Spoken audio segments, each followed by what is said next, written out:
ಇವರನ್ನ ಯಕ್ಷಗೀತೆಯ ಪರವಾಗಿ ಅತ್ಯಂತ ಆತ್ಮೀಯವಾಗಿ ಸ್ವಾಗತಿಸಿಕೊಳ್ತಾ ಇದ್ದೇವೆ. ಹೃತ್ಪೂರ್ವಕವಾದಂತಹ ಸ್ವಾಗತ ಸರ್ ತಮಗೆ. ಹಾಗೂ ಇಂದಿನ ಸಮಾಜ ಕಾರ್ಯಕ್ಕೆ ಆಗಮಿಸಿದಂತಹ ಇನ್ನೋರ್ವ ಸಮಾಜಕಾರರಾದಂತಹ ಶ್ರೀ ನಾರಾಯಣ ಹಾಲೇಬೇಡಿ ಇವರನ್ನು ಕೂಡ ಯಕ್ಷಗೀತೆಯ ಪರವಾಗಿ ಅತ್ಯಂತ ಆತ್ಮೀಯವಾಗಿ ಸ್ವಾಗತಿಸ್ತಾ ಇದ್ದೇವೆ. ಸ್ವಾಗತ ಸರ್ ತಮಗೆ. ಹಾಗೆ ಇಂದಿನ ಈ ಶುಭ ಮಧ್ಯಾಹ್ನದ ಸಮಯದಲ್ಲಿ ಸಂವಾದ ಕಾರ್ಯಕ್ರಮವನ್ನು ಆರಂಭಿಸಲಿಕ್ಕೆ ಎಲ್ಲರ ಅನುಮತಿಯನ್ನು ಬೇಡುತ್ತಾ ಶ್ರೀ ಹಳವಳ್ಳಿ ಇವರನ್ನ ತಮ್ಮ ವಿಷಯ ತಾಳಮದ್ದಲೆ ಅಂದು ಇಂದು ಮುಂದೆ ಎನ್ನುವಂತಹ ವಿಷಯದ ಕುರಿತಾಗಿ ತಮ್ಮ ಚಿಂತನ ಮಂಥನವನ್ನು ನಮ್ಮೆಲ್ಲರಿಗೆ ಪ್ರಸ್ತುತಪಡಿಸಿ ನಮಗೆ ಉತ್ತಮವಾದಂತಹ ಮಾರ್ಗದರ್ಶನವನ್ನು ನೀಡಬೇಕು ಅಂತ ವಿನಂತಿಸಿಕೊಳ್ತಾ ಇದ್ದೇನೆ.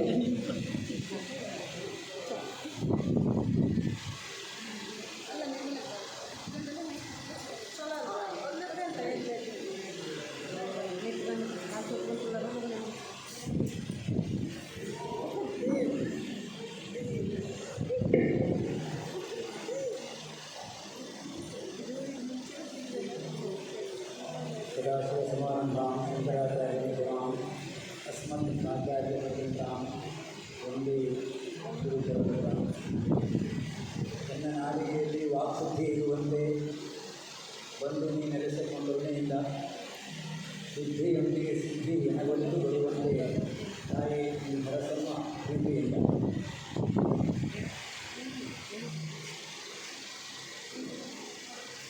ತಾಳಮದ್ದಲೆ ಕ್ಷೇತ್ರದಲ್ಲಿ ಬಹುಕಾಲದಿಂದ ನಾನು ಇದ್ದದ್ದು ಹೌದು, ಅನುಭವ ಕಡಿಮೆ ಉಂಟು. ಯಾವಾಗಲೂ ತುಂಬ ಅನುಭವ ಇರುವವರು ಮಾಡಬೇಕಾದಂತಹ ಒಂದು ಕಾರ್ಯಕ್ಕೆ ನಾನು ನನ್ನಲ್ಲಿರುವ ಹುಬ್ಬನ್ನು ಕ್ರೋಢೀಕರಿಸಿಕೊಂಡು ಹಿಡಿದಿದ್ದೇನೆ.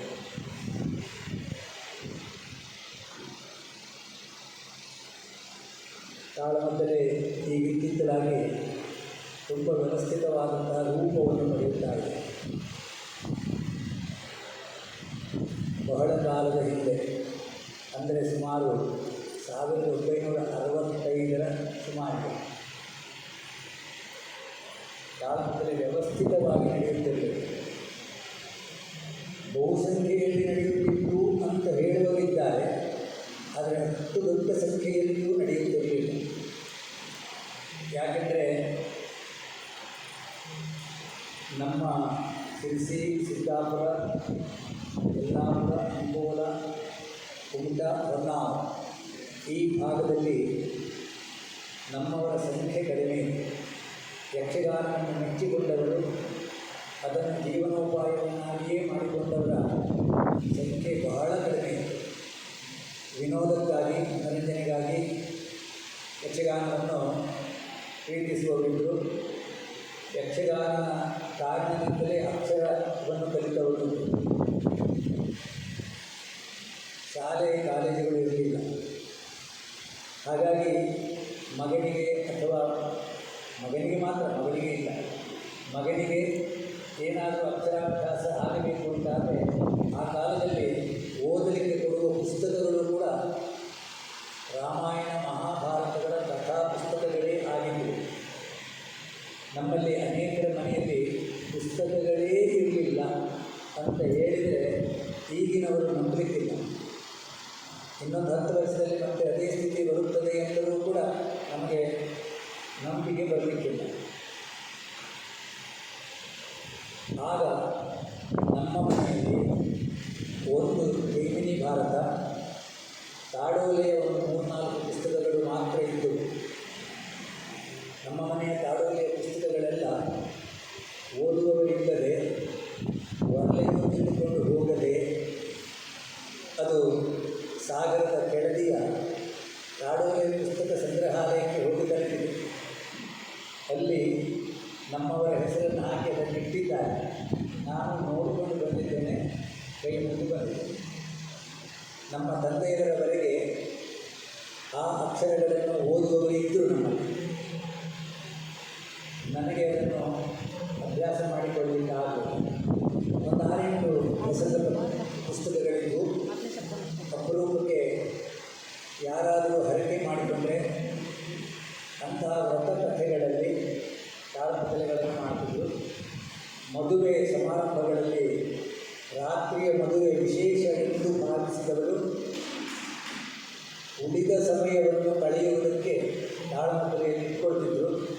ಕಲ್ಯಾಣ ಪ್ರಸಂಗಗಳು, ವ್ರತಗಳಲ್ಲಿ ದುರ್ಮಾರ್ಗದ ಚರಿತ್ರೆಯೇ ಮೊದಲಾದ ಚರಿತ್ರೆಯ ಪ್ರಸಂಗಗಳು. ಅದನ್ನು ಬಿಟ್ಟರೆ ಕೆಲವರು ವಿಶೇಷ ಕಾರಣಗಳಿಗಾಗಿ ಹೇಳಿಕೆ ಮಾಡಿಕೊಂಡಂತಹ ಆಯಾ ಕಥೆಗಳು. ಉದಾಹರಣೆಗೆ ಮದುವೆಯಾಗದೇ ಇದ್ದರೆ ಸೀತಾ ಕಲ್ಯಾಣ, ಆಮೇಲೆ ಮಕ್ಕಳಾಗದೇ ಇದ್ದರೆ ಪುತ್ರಕಾಮೇಷ್ಟಿ, ಮನೆಯ ಪ್ರವೇಶದಲ್ಲಿ ತಾಳಮದ್ದಲೆಗಳನ್ನು ಮಾಡಿಯೇ ಮಾಡುತ್ತಿದ್ದರು ನಮ್ಮ ಭಾಗದಲ್ಲಿ, ಈ ಕಡೆ ಗೊತ್ತಿಲ್ಲ.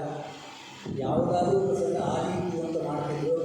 ಕೆಲವರು ಅದಕ್ಕೆ ಸ್ವಲ್ಪ ತಿದ್ದುಪಡಿಯನ್ನು ತಂದರು. ಮನೆಯ ಪ್ರವೇಶಕ್ಕೆ ಐರಾವತ ಪ್ರಸಂಗವನ್ನೇ ಮಾಡಬೇಕು ಅಂತೇಳಿ. ಆ ಕಾರಣದಿಂದ ನಾನು ಒಂದು 4 ಐರಾವತ ಪ್ರಸಂಗದಲ್ಲಿ ಅರ್ಥ ಹೇಳಿದೆ. ಐರಾವತ ಪ್ರಸಂಗ ಅಂದರೆ ಗಜನೋಹಿ ವ್ರತದ ಕಥೆ. ಈಗ ಇತ್ತಿತ್ತಲಾಗಿ ಕಾಲು ನೋವು ಬಂದರೆ ಕಾಲನೇ ಕಾಲ ಇಂಥದ್ದನ್ನೆಲ್ಲ ಹೇಳಿಕೊಳ್ಳುವ ಹೇಳಿಕೆ ಪ್ರಸಂಗಗಳ ವೈವಿಧ್ಯತೆಯೂ ಇಷ್ಟೆಲ್ಲ ಇರಲಿಲ್ಲ. ಎಲ್ಲಿಯೋ ಒಂದು 15 ಪ್ರಸಂಗಗಳು ಚಾಲ್ತಿಯಲ್ಲಿದ್ದವು. ನಾನು ಅರ್ಥ ಹೇಳಲಿಕ್ಕೆ ಪ್ರಾರಂಭ ಮಾಡಿದಾಗ ಆಗ ಅರ್ಥ ಹೇಳುವುದು ಅಂದರೆ ಪ್ರಸಂಗದ ಸುಲಭವಾದ ಪದ್ಯಗಳಿಗೆ ಅದಕ್ಕಿಂತಲೂ ಸುಲಭವಾಗಿ ತಿಳಿಯುವಂತೆ ಹೇಳುವುದು. ಈಗ ಅರ್ಥ ಹೇಳುವುದು ಅಂದರೆ ಸುಲಭವಾದ ಪದ್ಯಗಳಿಗೆ ಏನೂ ತಿಳಿಯದೇ ಇದ್ದ ಹಾಗೆ ಅರ್ಥ ಹೇಳುವುದು. ಪಾಂಡಿತ್ಯ ಹೇಳಿದಲ್ಲಿ ಅರ್ಥ ಹೇಳುವುದು. ಆಗ ಆಗ್ತಾ ಇದೆಯೇನೋ ಅಂತ ನನಗನ್ನಿಸಿತು. ಇದು ನನ್ನ ಅನಿಸಿಕೆ ಮಾತ್ರ ಅಲ್ಲ. ಯಕ್ಷಗಾನದ ಸಮ್ಮೇಳನ ಉಡುಪಿಯಲ್ಲಿ ಆದಾಗ ಆ ಸಮ್ಮೇಳನದಲ್ಲಿ ಅಧ್ಯಕ್ಷತೆಯನ್ನು ವಹಿಸಿದ ಪ್ರಭಾಕರ ಜೋಶಿಯವರು ತಮ್ಮ ಮಾತುಗಳಲ್ಲಿಯೂ ಇದನ್ನೇ ಹೇಳಿದ್ದಾರೆ. ಅತ್ಯಂತ ಕಠಿಣಾತಿ ಕಠಿಣ ಎನ್ನುವ ಕರ್ಮಬಂಧವೋ ಅಥವಾ ಗೀತೋಪದೇಶವೋ ಮುಂತಾದ ಸಂದರ್ಭಗಳನ್ನು ಅದಕ್ಕಿಂತಲೂ ಕಠಿಣವಾಗಿ ಈಗ ಅರ್ಥಧಾರಿಯನ್ನು ವಹಿಸುತ್ತಾರೆ ಅಂತೇಳಿ ಅವರ ಮಾತು. ಕೆಲವು ಸಂದರ್ಭದಲ್ಲಿ ನನಗೂ ಹಾಗೆ ಅನಿಸಿದ್ದುಂಟು. ಹೀಗಿತ್ತು. ಆ ಕಾಲದಲ್ಲಿ ಅಂಥ ಸಂದರ್ಭಗಳನ್ನು ಎತ್ತಿಕೊಳ್ಳುತ್ತಲೇ ಇರಲಿಲ್ಲ. ಆಮೇಲೆ ಸಾವಕಾಶ ಅದು ಪ್ರಾರಂಭವಾಯಿತು. ಈಗ ನಾನು ಹೇಳುವ ನನ್ನ ಅನುಭವದಲ್ಲಿ ನಾನು ನನ್ನ ತಂದೆಯ ಜೊತೆಗೆ ಅರ್ಥ ಹೇಳ್ತೇನೆ. ಅಂದರೆ ನನ್ನ ಅಜ್ಜ, ಅವರಿಗೆ ಸುಮಾರು 65 ವರ್ಷವಾದಾಗ ನನಗೆ 15 ವರ್ಷ. ಅವರ ಭೀಷ್ಮಕ, ನನ್ನ ರುಕ್ಮ. ಅದಾದ ಮೇಲೆ ಮತ್ತೊಂದೆರಡು ಪಾತ್ರಗಳನ್ನು ಅವ್ರ ಜೊತೆಗೆ ಹೇಳ್ತೇನೆ. ಒಂದು ತಲೆಮಾರ ನಮ್ಮ ತಂದೆಯವರ ಜೊತೆಗೆ ಅರ್ಥ ಹೇಳ್ತೇನೆ, ಸಾಕಷ್ಟು ಸಂಖ್ಯೆಯಲ್ಲಿ. 2ನೇ ತಲೆಮಾರ ನನ್ನ ಸಮಕಾಲೀನರ ಜೊತೆಗೆ, ನನಗೀಗ 75 ವರ್ಷ, ಸಮಕಾಲೀನರ ಜೊತೆಗೆ ಅರ್ಥ ಹೇಳಿದ್ದೇನೆ. ನೀವೆಲ್ಲ ಕೇಳಿದಲ್ಲೇ ಇದ್ದೀವಿ. ಅದು 3ನೇ ತಲೆಮಾರ. ನಮ್ಮ ಮನೆಯಲ್ಲಿಯೇ ಈಗ ಒಬ್ಬ ತಯಾರಾಗಿದ್ದಾನೆ, ಮಂಜುನಾಥ ಹಿಲ್ಲೂರಲ್ಲಿ ಆಟ ಕುಳಿತಾನೆ, ಅರ್ಥನೂ ಹೇಳ್ತಾನೆ. ಅವನ ಜೊತೆಗೂ ಅರ್ಥ ಹೇಳ್ತೇನೆ. ಅಲ್ಲಿಗೆ 4 ತಲೆಮಾರು ಎನ್ನುವುದಕ್ಕೆ ಆಧಾರವನ್ನು ಕೊಟ್ಟಿದ್ದೇನೆ. ಅಂದರೆ ತೀರ ಇತ್ತೀಚೆಗಿನ ಈಗ 15-20 ವರ್ಷ ವಯಸ್ಕರಾಗಿರುವವರ ಜೊತೆಗೂ ಕೂಡ ನಾನು ತುಂಬ ಸಂತೋಷದಿಂದ ಅರ್ಥ ಹೇಳ್ತೇನೆ. ನಮ್ಮ ಮನೆಯದೇ ಮಾಡಿ. ಸಂಘಟಕರಿಗೆ ಏನೆಲ್ಲ ಕುತೂಹಲ ಇರ್ತದೆ ಅಂದರೆ ಅವನ ಶುಕ್ರ ನಂದು ಕಚ್ಚ. ನ್ಯಾಯವಾಗಿ ಕಚ್ಚ ಶುಕ್ರನಿಗೆ ನಮಸ್ಕಾರ ಮಾಡಬೇಕು. ನಾನು ಹೇಗೆ ಮಾಡ್ತೇನೆ ನೋಡುವ ಅಂತಿರ್ಬೋದು ಸಂಘಟಕರ ಕುತೂಹಲ. ಅವನಿಗೆ ಶುಕ್ರ, ನನ್ನದೇ ಕಚ್ಚ. ಇಲ್ಲಿಯೂ ಕೂಡ ಮಾಡಿ ನೋಡಿದ್ದಾರೆ. ಸಂಘಟಕರಲ್ಲಿ ಕೆಲವು ಇಂತಹ ಊಹಿಸಲಿಕ್ಕಾಗದ ಒಂದೊಂದು ಇದು ಇರ್ತದೆ. ಅದನ್ನು ಮಾಡಿದರು. ನಾನೇನು ಅದಕ್ಕೆ ಬೇಡ, ನನಗೆ ಶುಕ್ರನನ್ನು ಕುಡಿಯಲಿಕ್ಕೆ ಹೋಗಿ. ಹೀಗೆ ಈ 4 ಹಂತಗಳಲ್ಲಿ ನಾವು ತಾಳಮದ್ದಲೆ ಬೆಳೆದು ಬಂದ ಸ್ಥಿತಿಗತಿಗಳನ್ನು ನೋಡಬೇಕು. ಮೊದಲು ಚಿಮಣಿ ದೀಪದಲ್ಲಿಯೂ ಕೂಡ ತಾಳಮದ್ದಲೆಯಲ್ಲಿ ಅರ್ಥ ಹೇಳಿದ್ದೇನೆ. ಚಿಮಣಿ ದೀಪ, ಕ್ಯಾರೋಸಿನ್ ದೀಪ, ಆ ಒಂದು ದೀಪವನ್ನು ಭಾಗವತಿಗೆ ಕೊಟ್ಟಿದ್ದರು. ಉಳಿದವರೆಲ್ಲ ಎಲ್ಲೆಲ್ಲೂ ಕೂತ್ಕೊಂಡಿರ್ತಿದ್ರು. ಅವ್ರ ಕೈಯಲ್ಲೆಲ್ಲ ಆ ಕಾಲದ 3 ಬ್ಯಾಟ್ರಿ ಕೂಡ ಇರ್ತಿತ್ತು. ಯಾವ ಪ್ರಸಂಗ ಅನ್ನುವುದನ್ನು ಆ ದಿವಸವೇ ನಿಶ್ಚಯ ಮಾಡಬೇಕು. ಯಾರ್ಯಾರು ಬಂದಿದ್ದಾರೆ ಎನ್ನುವುದನ್ನು ನೋಡಿಯೇ ನಿಶ್ಚಯ ಮಾಡುವುದು. ಅವರು ಬಂದಿದ್ದಾರೆ, ಇವನ್ನರ್ಥ ಚಲೋ ಹೇಳ್ತಾರೆ, ಭೀಮ ಇರುವ ಪ್ರಸಂಗದಲ್ಲಿ ಹೀಗೆ ಒಟ್ಟಿನಲ್ಲಿ ಬಂದವರ ಯೋಗ್ಯತಾನುಸಾರವಾಗಿ ಪ್ರಸಂಗವನ್ನು ನಿಶ್ಚಯ ಮಾಡಬೇಕು. ಮೊದಲು ಯಾರೋ 2 ಜನರು ಹೋಗಿ ಭಾಗವತರ ಹತ್ರ ಕುತ್ಕೊಂಡು ಶುರು ಮಾಡಿದಾಗ ಇನ್ನೊಂದು ಪಾತ್ರ ಬರುತ್ತದೆ, ಬೇಕು ಪದ್ಯ ಹೇಳಿದರು ಅಂತಾದಮೇಲೆ ಪಾತ್ರ ಮಾಡುವುದನ್ನು ಹುಡುಕ್ತಿದ್ರು. ಅವನಿಗೆ ಮೊದಲು ಹೇಳ್ತಿರಲಿಲ್ಲ, ಪಾಪ ಮೊದಲು ಮಲಗಿರ್ತಿದ್ದ. ಅವನು ಬಂದಿದ್ದಾನೆ, ಅವನು ನಡೆಸು, ಅವನು ಭಾಳ ಒಳ್ಳೆಯ ಇದನ್ನು ಹೇಳ್ತಾನೆ ಅಂತ ಅವನು ನಡೆಸ್ತಿದ್ದ. ಅವನು ಮತ್ತೆ ಅಲ್ಲಿಂದ ಕೂತ್ಕೊಂಡು ಯಾವ ಪ್ರಸಂಗ ಯಾವ ಪದ ಹೇಳಿದಾಗ ಮತ್ತೊಮ್ಮೆ ಪದ್ಯ ಹೇಳುವುದೂ ಇತ್ತು. ಮತ್ತೊಮ್ಮೆ ಪದ್ಯ ಹೇಳಿದ್ದನ್ನು ಅನೇಕ ಸಲ ಕೇಳಿದ್ದಾನೆ ಅವನ ಅನುಕೂಲಕ್ಕೆ ತಕ್ಕಂತೆ. ಆದರೂ ಆಗಿನವರು ಅದನ್ನು ಸ್ಪೋರ್ಟಿವ್ ಆಗಿ ತಕ್ಕೊಂಡು ಒಂದು ಅರ್ಥ ಹೇಳ್ತಿದ್ರು. ಅರ್ಥ ಹೇಳ್ತಿದ್ರು ಅಂದರೆ ಅವರಿಗೆ ವಿದುರನ ಸ್ವಭಾವ ಕೊಟ್ಟು, ಭೀಮನ ಸ್ವಭಾವ ಕೊಟ್ಟು, ಮತ್ತು ಕೌರವನ ಸ್ವಭಾವ ಕೊಟ್ಟು, ದ್ರೌಪದಿಯ ಸ್ವಭಾವ ಕೊಟ್ಟು, ಆ ಸ್ವಭಾವವನ್ನು ಅನುಸರಿಸಿಯೇ ಹಾಡಿದ ಪದ್ಯಕ್ಕೆ ಅರ್ಥ ಹೇಳ್ತಿದ್ರು ಅವರು. ಹಾಗಾಗಿ ಅಲ್ಲಿ ಭಾವದ ದೋಷ ಆಗ್ತಿರಲಿಲ್ಲ. ಭೀಮನ ಮಾಡಿದವ ಹೇಗೆ ಹೇಳಬೇಕು ಹಾಗೆ ಹೇಳ್ತಿದ್ದ. 10ರಿಂದ 3 ಸಲ ಬ್ಯಾಟ್ರಿಯನ್ನು ಹಿಡ್ಕೊಂಡು ಹೇಳ್ತಿದ್ದಾರೆ.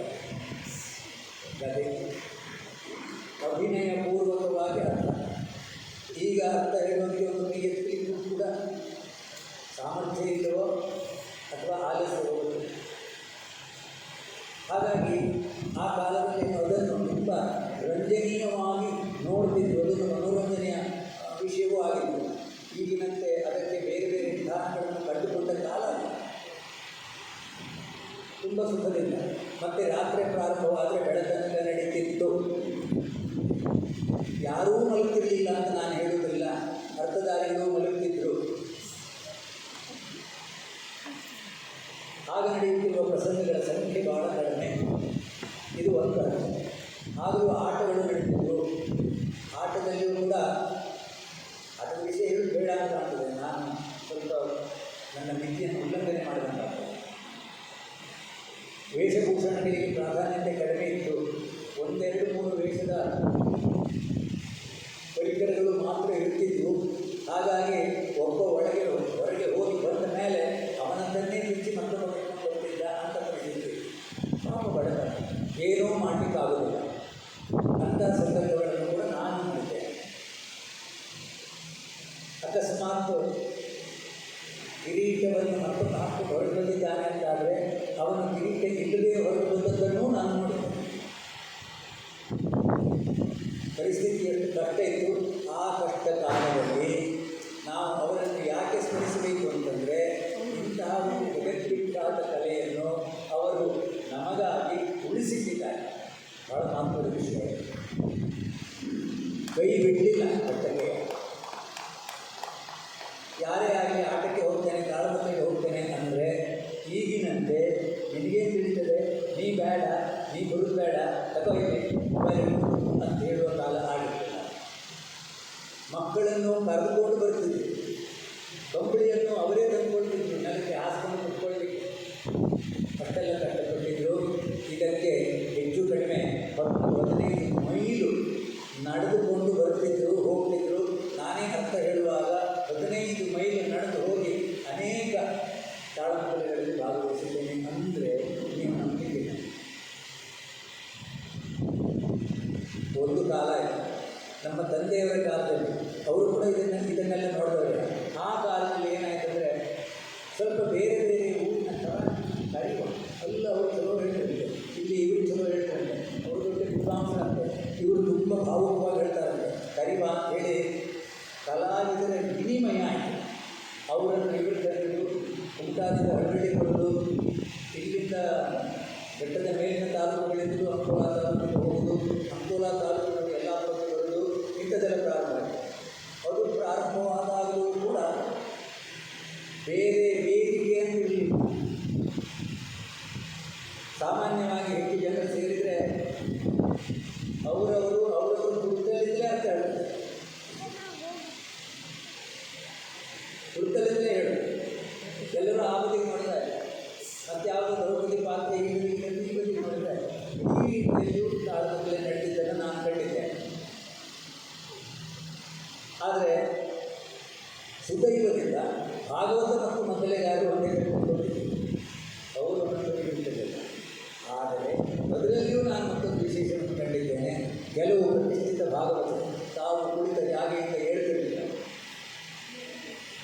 ಖಂಡಿತಕ್ಕೂ ಹೇಳ್ತಿರಲಿಲ್ಲ. ಇನ್ನೊಂದು ಕಾಲ ಕೊಡೋದ್ರೆ ಪಾಪ ಅಮ್ಮ ಅವ್ರ ಪಕ್ಕದಲ್ಲಿ ಕೊಡೋದು ಅಥವಾ ಅವ್ರ ಎದುರಿಗೆ ನಿಂತ್ಕೊಂಡೇ ಪದ ಹೇಳಬೇಕಾಗಿತ್ತು. ನಾನು ಪದ ಹೇಳಿ ಹೋಗಬೇಕು. ಆಗ ಮುಖ್ಯ ಭಾಗವತವನ್ನು ಮುಂದುವರಿಸ್ತೀವಿ. ಇದನ್ನು ಕೂಡ ನಾನು ಕಂಡಿದ್ದೇನೆ. ಪ್ರಸಂಗ ಪಟ್ಟಿ ಇಲ್ಲದೆ ಪದ್ಯ ಹೇಳಿದ ಭಾಗವತವನ್ನು ನಾನು ನೋಡಿದ್ದೇನೆ. ಅಷ್ಟು ಸಿದ್ಧರಾಗಿ ಇರ್ತಿದ್ದರು ಭಾಗವತರು ಅಂದರೆ ನಿಜವಾದ ಭಾಗ. ಇನ್ನು ಮತ್ತು ಸ್ವಲ್ಪ ಕಾಲ ಕಳೆದ ಮೇಲೆ ಸುಮಾರು 75ನೇ ಇಸವಿ, ಆಗ ನನಗೆ ಯೂನಿವರ್ಸಿಟಿಯಲ್ಲಿ ನಾನು ಓದುತ್ತಿರುವ ಕಾಲ, ಸ್ವಲ್ಪ ಮಟ್ಟಿಗೆ ವೇದಿಕೆಯನ್ನು ತಯಾರು ಮಾಡುವಂಥ ಸಂದರ್ಭ ಅದು ಗೊತ್ತಾಯಿತು.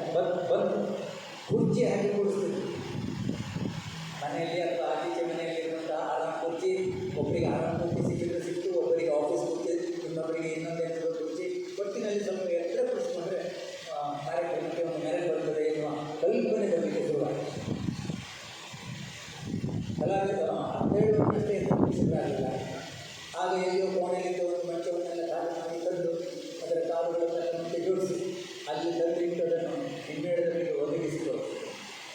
ಸ್ವಲ್ಪ ಎತ್ತರದ ಕಡೆಗೆ ಕೆಲವು ಕಾಲ ಬಂದ ಮೇಲೆ ರುಚಿ ಸರಿಯಾಗುವುದಿಲ್ಲ, ಮತ್ತೆರಡು ಮಂಚವನ್ನೇ ಹುಡುಕಬೇಕು ಎನ್ನುವ ಕಾಲ ಬಂದು ಸಾಮಾನ್ಯ ಈಗಲೂ ಕೂಡ ಅಂತಹ ವೇದಿಕೆಯನ್ನು ನಾವೀಗ ಒಪ್ಪಿಕೊಂಡಿದ್ದೇವೆ. ಅದನ್ನೇ ಎಲ್ಲ ಕಡೆಗೆ ಕಾಣ್ತೇವೆ. ಈಗಲೂ ಇದನ್ನು ಕಾಣದ ಊರುಗಳು ಇದ್ದಾರೆ. ಇದನ್ನು ಕಾಣದ ಊರುಗಳು ಇದ್ದಾರೆ. ವೇದಿಕೆ ಉಂಟು, ವೇದಿಕೆಗಿಂತ ಪ್ರೇಕ್ಷಕರಿಗೆ ಎತ್ತರದ ಕುರ್ಚಿ ಕೊಡುತ್ತಾರು ಸ್ಥಳಗಳು ಇದ್ದಾರೆ, ಇಲ್ಲ ಅಂದರೆ.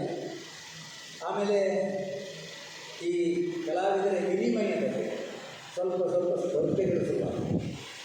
ಆ ಸ್ಪರ್ಧೆಗಳು ತೀರಾ ಅತಿರೇಕಕ್ಕೆ ಹೋದ ಸಂದರ್ಭಗಳನ್ನು ನಾನು ನೋಡಿದ್ದೇನೆ.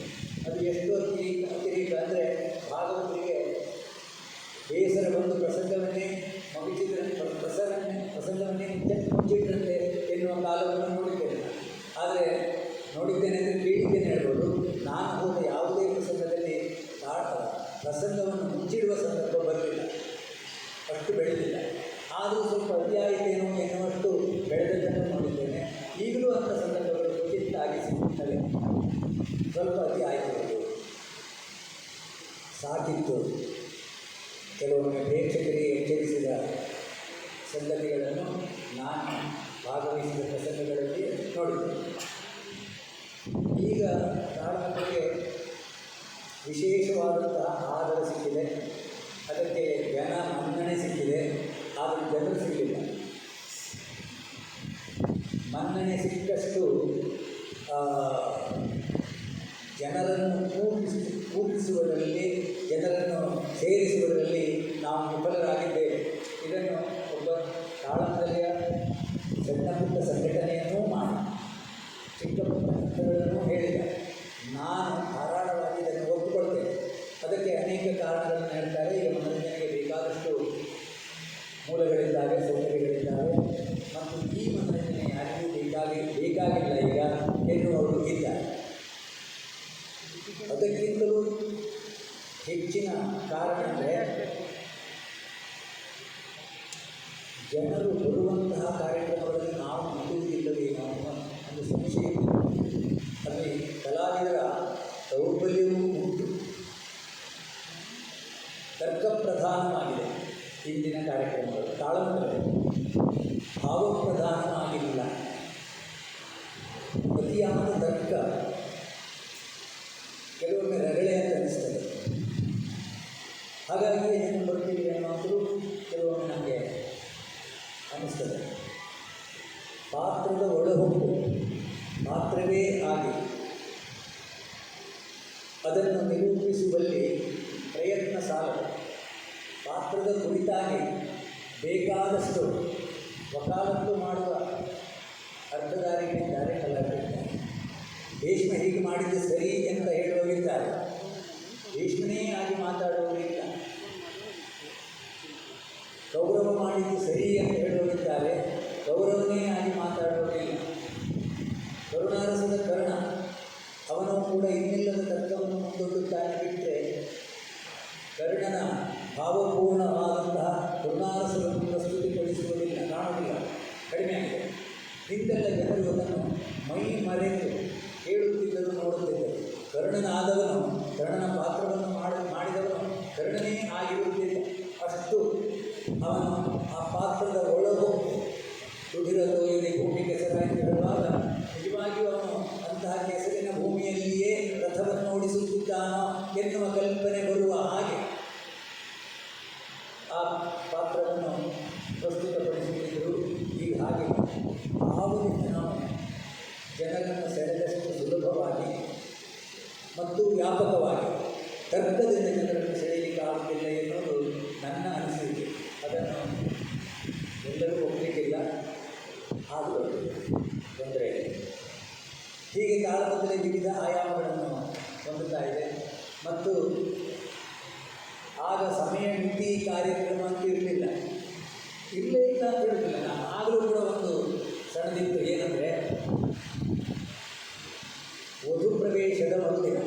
ವಧು ಪ್ರವೇಶ ಹಗಲಲ್ಲಿ ಮಾಡ್ತಿರಲಿಲ್ಲ.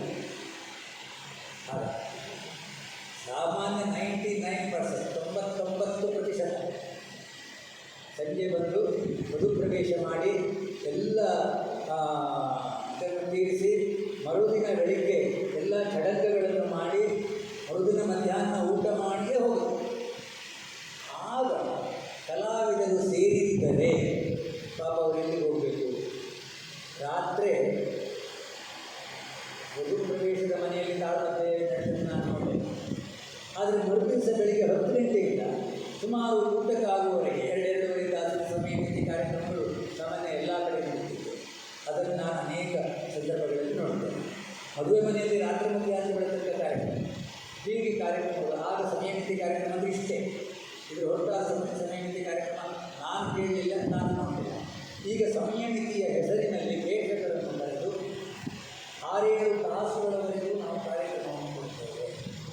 ಪಾಪ ಮೊದಲೇ ಒಂದು ಅರ್ಧ ಗಂಟೆಯೋ ಕಾಲ ಪ್ರೇಕ್ಷಕರು ಕೊನೆಯವರೆಗೂ ಕುಳಿತುಕೊಳ್ಳಬೇಕೆಂದು ಬಯಸುವುದು ಸಂಘಟಕರಿಗಾಗಲಿ ಕಲಾವಿದರಿಗಾಗಲಿ ಶೋಭೆ ತರುವಂತಹ ಮಾತಲ್ಲ. ನಾವಿದನ್ನು ಹೇಳಿದರೆ ಕೆಲವರಿಗೆ ಖಂಡಿತವಾದಿ ಮಾತು ಅನಿಸ್ಬೋದು, ಕೆಲವರಿಗೆ ಪ್ರಚುರವಾಗಿ ಆಗಲಿಕ್ಕೆ ಸಮಯಕ್ಕೆ ಸರಿಯಾಗಿ ಪ್ರಾರಂಭ ಮಾಡಿ ಆದಷ್ಟು ಬೇಗ ಇನ್ನೊಂದು ಅರ್ಧ ಗಂಟೆ ಇದ್ದು ಕೇಳಬಹುದಿತ್ತು ಎಂದು ಅವರು ಹೇಳುವ ಮೊದಲೇ ಮುಗಿಸಿದರೆ ನಮ್ಮ ಮರ್ಯಾದೆ ಕಲಾವಿದರು.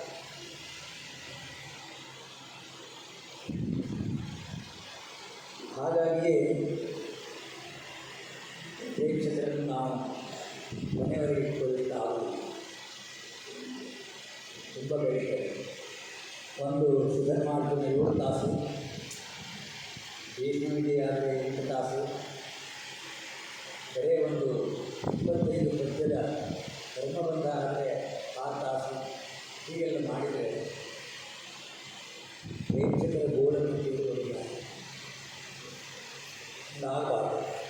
ಆ ನಿಟ್ಟಿನಲ್ಲಿ ಒಬ್ಬ ಪ್ರಬುದ್ಧ ನಾಟಕ ಕಲಾವಿದರು ಹೇಳಿದರು, ಒಂದು ನಾಟಕದಲ್ಲಿ 50ರಷ್ಟು ಕಲಾವಿದರನ್ನು ಬಳಸಿ 2 ತಾಸಿಗಿಂತ ಮೊದಲು 1.5 ತಾಸು 2 ತಾಸಿನಲ್ಲಿ 50 ಕಲಾವಿದರನ್ನು ಬಳಸಲಿಕ್ಕೆ ಆಗ್ತದೆ ಅಂತಾದರೆ ಭಾರತದಲ್ಲಿ ಯಾಕಾಗುವುದಿಲ್ಲ ಅಂತ ಹೇಳಿದರು.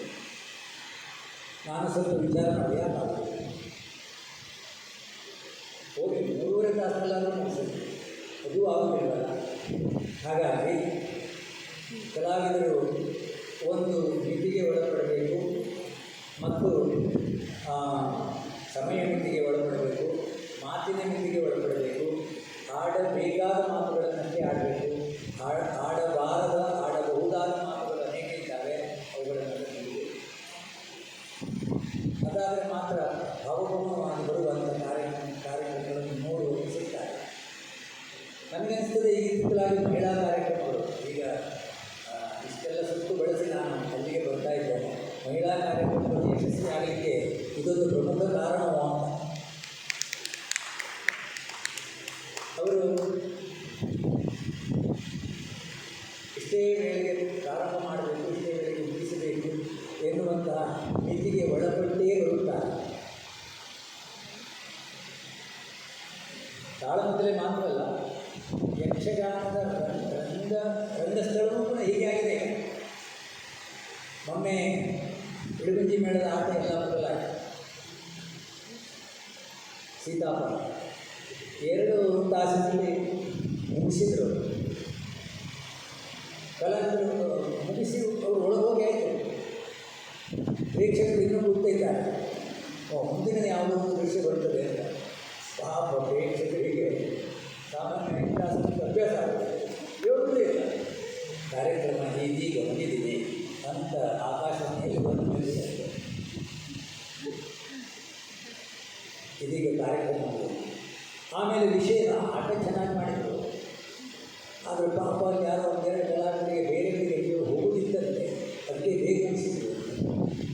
ನನಗೆ ಗೊತ್ತಿದ್ದ ಮಟ್ಟಿಗೆ ಕೆರೆ ಮನೆಯವರು ಬೇರೆ ಹೋಗಿಟ್ಟುಕೊಂಡು ಎಲ್ಲೂ ಬರುವುದಿಲ್ಲ.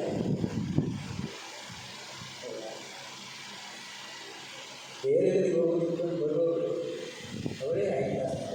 ಹಾಗಾಗಿ ಈ ಪದ್ಧತಿಯಲ್ಲಿ ನಾವು ಕಾರ್ಯಕ್ರಮವನ್ನು ಕೊಡಬೇಕು. ಯಾವ ಥಿಯೇಟರ್ ಆಗಲಿ ಯಾವುದೇ ಆಗಬೇಕು, ಪ್ರೇಕ್ಷಕ ಸ್ನೇಹಿ ಆಗಿರಬೇಕು, ಸಂಘಟಕ ಸ್ನೇಹಿಯಾಗಿಯೂ ಇರಬೇಕು. ಆದಷ್ಟು ಹೆಚ್ಚು ಜನರು ಭಾಗವಹಿಸಬೇಕು, ಸಮಯ ಮಿತಿಯಲ್ಲಿ ಭಾಗವಹಿಸಬೇಕು. ಇದೊಂದು ಗುಂಪು ಕಲೆಯಾದ್ದರಿಂದ ಯಾರೇ ಆಗಲಿ, ಹಿಮ್ಮೇಳದವರಾಗಲಿ ಮುಮ್ಮೇಳದವರಾಗಲಿ ತಾವು ಮಾತ್ರ ಕಾಣಿಸಿಕೊಳ್ಳಬೇಕು ಎನ್ನುವ ಬಯಕೆಯಲ್ಲಿ ಇರಬಾರದು. ಅದು ಆ ಬಯಕೆಯೇ ಇಷ್ಟಕ್ಕೆಲ್ಲ ಕಾರಣವಾಗಿದೆಯೇನೋ ಎನ್ನುವ ಅನಿಸಿಕೆಯನ್ನು ವ್ಯಕ್ತಪಡಿಸುತ್ತಾ ನನ್ನ ಮಾತಿಗೆ ಪೂರ್ಣವಿರಾಮ ನೀಡುತ್ತೇನೆ. ನಮಸ್ಕಾರ.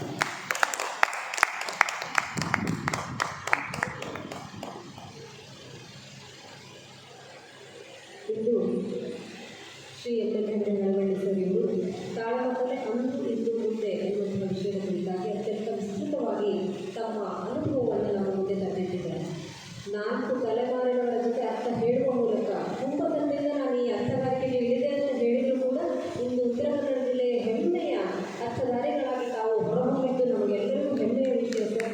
ತಮ್ಮ ಅನುಭವ ಹಾಗೂ ಈ ತಮ್ಮ ಅಮೂಲ್ಯವಾದಂತಹ ಮಾರ್ಗದರ್ಶನ ಮಾತುಗಳು ನಮಗೆ ಮುಂದೆಂದಿಗೂ ಮಾರ್ಗದರ್ಶನವನ್ನು ನೀಡ್ತಾ ಇರ್ತಾರೆ ಅಂತ ಹೇಳಿ ಬಹಳ ಸಂತೋಷ ಆಗ್ತದೆ. ನಿಮ್ಮ ಮಾತುಗಳನ್ನು ಕೇಳಿ ಕಲಾವಿದ ಹೇಗಿರಬೇಕು, ಅರ್ಥಧಾರಿಯಾದ ಹೇಗಿರಬೇಕು, ತನ್ನನ್ನು ನಾನು ಹೇಗೆ ತೊಡಗಿಸಿಕೊಳ್ಳಬೇಕು ಎನ್ನುವುದರ ಕುರಿತಾಗಿಯೂ ತಾಳಮದ್ದಲೆ ಬೆಳೆದು ಬಂದಂತಹ ರೀತಿ, ಬದಲಾವಣೆಗಳು, ಅದರ ಪರಂಪರೆ ಅದನ್ನು ವಿಸ್ತೃತವಾಗಿ ಹೇಳಿ ನಮ್ಮ ಜ್ಞಾನವನ್ನು ಇನ್ನೂ ಹೆಚ್ಚಿಸಿದ್ದೀರಿ. ಅಲ್ಲಿಂದ ನಮ್ಮ ಕಡೆಗೆ ಹೋಗುವುದು ಇಲ್ಲಿಯವರೆಗೆ ಬಂದು ಸಂವಾದವನ್ನು ನಡೆಸಿಕೊಟ್ಟಂತಹ ತಮಗೆ ಯಕ್ಷಗೆಜ್ಜೆಯ ಪರವಾಗಿ ಅತ್ಯಂತ ಹೃತ್ಪೂರ್ವಕವಾದಂತಹ ಧನ್ಯವಾದಗಳನ್ನು ಅರ್ಪಿಸ್ತಾ ಇದ್ದೇವೆ. ತುಂಬ ಹೃದಯ ಧನ್ಯವಾದಗಳು. ಈಗ ಸಂವಾದಕಾರರಾಗಿ ಆಗಮಿಸಿದಂತಹ ಶ್ರೀ ನಾರಾಯಣ ರಾಜ ಸಾಲೇರು ಇವರು ವೇದಿಕೆಯನ್ನು ಮಾತುಗಳನ್ನು ಆಡಬೇಕು ಅಂತ ವಿನಂತಿಸಿಕೊಳ್ತಾ ಇದ್ದಾರೆ. ಸ್ವಾಗತ ಸಂಸ್ಥೆ.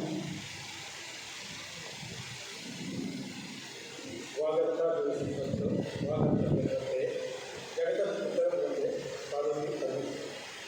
ಯಕ್ಷಗಜ್ಜೆಯ ಎಲ್ಲ ಆತ್ಮೀಯರೇ, ಬೆಳಗ್ಗೆನೇ ಬಂದಿದ್ದೆ, ತುಂಬ ಸಂತೋಷವಾಯಿತು. ಒಂದು ವರ್ಷ ಕಾಲಿಗೆ ಸ್ವಲ್ಪ ತೊಂದರೆ ಆದರೂ ಭಾಗವತಿಕೆಯಲ್ಲಿ ಕೂಡ ಹಿಮ್ಮೇಳದಲ್ಲಿಯೂ ಒಂದು ಪ್ರಬುದ್ಧತೆಯನ್ನು ತೋರಿಸಿದ್ದನ್ನು ಸಾಮಾನ್ಯವಾಗಿ 5 ತಾಸಿನಿಂದ ಬರ್ತಾ ಇದ್ದೇನೆ.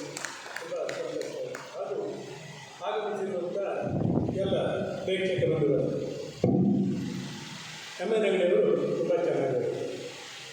ತಾಳಮದ್ದಲೆ ಇತಿಹಾಸ, ಹಾಗಾಗಿ ಪ್ರವೃತ್ತಿ ದೋಷವನ್ನು ನಾನು ಮಾಡಲಿಕ್ಕೆ ಹೋಗೋದಿಲ್ಲ. ಆದರೂ ಹೇಳಬೇಕಾದದ್ದನ್ನು ಹೇಳಲೇಬೇಕಾಗಿದೆ. ಇಡೀ ಜಗತ್ತಿನಲ್ಲಿ ಒಂದು ವಿಶಿಷ್ಟ ಕಲೆಯಾಗಿರುವಂಥ ತಾಳಮದ್ದಲೆ ಬೆಳೆದು ಬಂದಿದೆ ಅಂದರೆ ತಪ್ಪಾಗಲಿಕ್ಕಿಲ್ಲ. ಯಾಕೆ ಹೀಗೆ ಬೆಳೆದು ಎಲ್ಲಿಯೂ ಕೂಡ ಇದು ಕಾಣಿಸ್ತಾ ಇಲ್ಲ. ಇದೊಂದು ಈ ಒಂದು ಆಶು ಕ್ರಿಯೆಯಾಗಿ ರಂಗದಲ್ಲಿಯೇ ಕಥನವನ್ನು ಕಟ್ಟುವಂಥ ಒಂದು ವೇದಿಕೆ ಎನ್ನುವುದನ್ನು ನಾವೆಲ್ಲ ಅರ್ಥ ಮಾಡಿಕೊಳ್ತೇವೆ. ಬೇರೆ ಎಲ್ಲ ಮಾಧ್ಯಮಗಳು ಕೂಡ ನಿರ್ದೇಶಿತ